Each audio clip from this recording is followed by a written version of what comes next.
बिस्मिल्लाहिर्रहमानिर्रहीम। अस्सलाम वालेकुम। ये जो मस्जिद आपको नज़र आ रहे हैं ये मस्जिद क़ुबा है।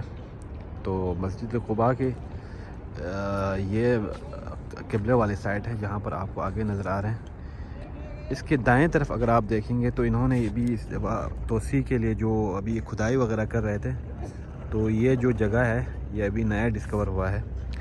तो ये इस जगह पर बेर अरीस होते थे नबी अकरम सल्लल्लाहु अलैहि वसल्लम के ज़माने में।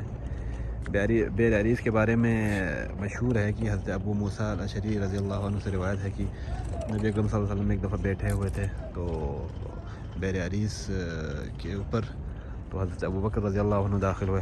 तो आप आए और आपने हज़रत अबू बकर रज़ी अल्लाह अन्हु को जन्नत की बशारत दी, हज़रत उमर रज़ी अल्लाह अन्हु को जन्नत की बशारत दी और हज़रत उस्मान रज़ी अल्लाह अन्हु को जन्नत की बशारत दी। तो वो जगह ये है, ये जो आपको ये जगह नज़र आ रहे हैं निशानी, ये बेर अरीस है और ये मस्जिद है। मस्जिद की जो क़िबले वाले साइड से अगर आप देखेंगे ये जो आपको नज़र आ रहे हैं ये जो मेहराब है, तो इससे आप दाएं साइड पे देखेंगे तो ये जगह है।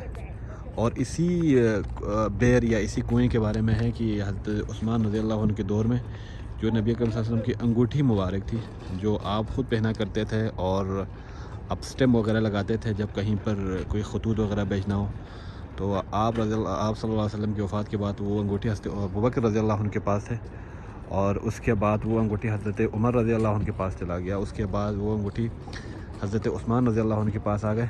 तो हज़रत उस्मान रज़ी अल्लाह अन्हु से वो अंगूठी इसी बेर के अंदर, इसी कुएं के अंदर गिर गए थे और उन्होंने काफ़ी कोशिश किया था ढूंढने का लेकिन नहीं मिला। तो ये वो जगह है जहाँ पर वो कुआं हुआ करता था, वो बेर हुआ करता था। तो अभी इन्होंने जो तोसी के लिए खुदाई वगैरह किया तो इसी दौरान शायद दोबारा से ये डिस्कवर हुए हैं, इसके आसार मिले हैं, तो इन्होंने ये निशान लगाए हैं। तो आप देख सकते हैं ये मस्जिद क़ुबा और इसके बिल्कुल सामने आगे वाले साइड से दाएं तरफ अगर आप आएंगे, यहाँ पर पहले एक फुवारा हुआ करते थे, शायद आप लोगों को जो आए हैं पहले इनको पता हो, उसी के बिल्कुल बाजू में है ये। तो आप देखें सल्लल्लाहु अलैहि वसल्लम।